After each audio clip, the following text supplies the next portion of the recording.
It's Senator Slotkin. Thank you for being with us at Pakpac Of today. course. Thanks for having me. You have been a great supporter of the Pakistani American community, and you've been with us since you were a congresswoman. Yeah. Now you are a senator, right? Indeed.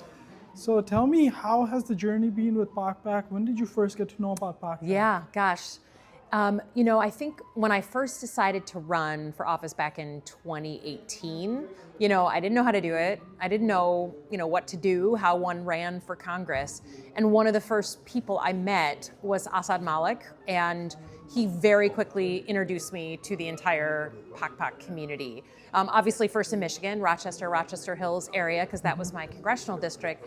And then throughout every leg of my journey, being reelected a number of times as a congresswoman, and then in a very, very big way running for the US Senate, it's just been a way for me to understand the issues of the Pakistani American community, what they're pushing for, what they need, and then also, frankly, educate me on politics in Pakistan and understanding how what goes on there still affects our community back here. So hugely useful as someone who's running for office and an elected official.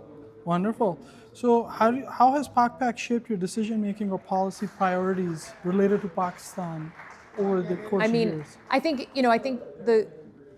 what's really, really useful about it is it's like a one-stop shop to understand the issues of the Pakistani American community. So instead of calling 50 different people and saying, hey, what are you thinking about this? Or look what just happened in Pakistan. Like, how do you think about it? Or what are the issues, of your mosque or of your community? You really go to one place and you get that education, and they can bring people together. They can create a forum. So it's just been, a lot of other communities don't have one single kind of, political action committee that really centralizes everything. And it's just extremely useful to those of us as elected officials.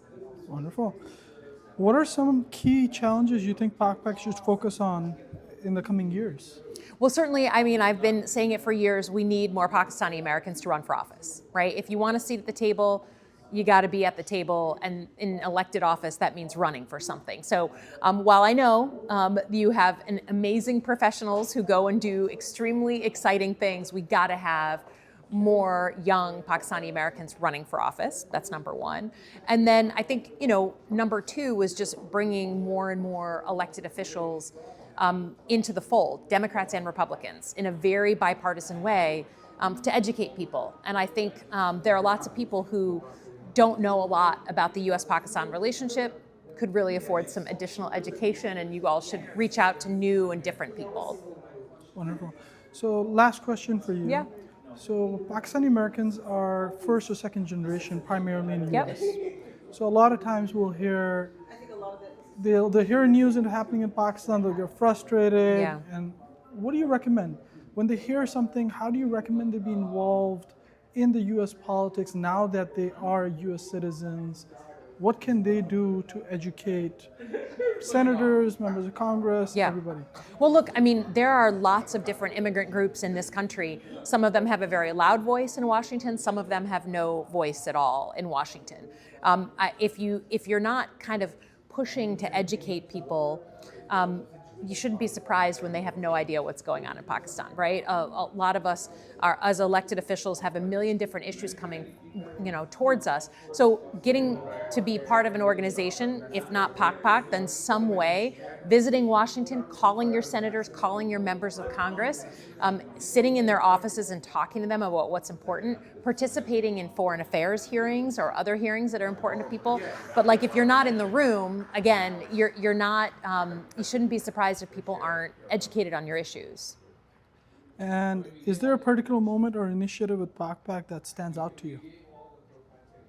I think, the thing that stands out to me is that relationships really matter. And because we've known each other, many of us, from the beginning of my time running for office, it really, I think, allows us to have really honest conversations. We don't always agree, but there's never been a moment when I thought to myself, I can't call the head of Pakpac and have a really honest conversation. And coming into the mosque, even again, when things aren't easy, that's going to happen in the real world. But relationships before a crisis are essential. And so I think for me, that's been a really important moment in the past year and a half when things have been so difficult with events going on in the Middle East. We could sit and talk about it because we knew each other. Wonderful. Thank you so much, You Senator. bet.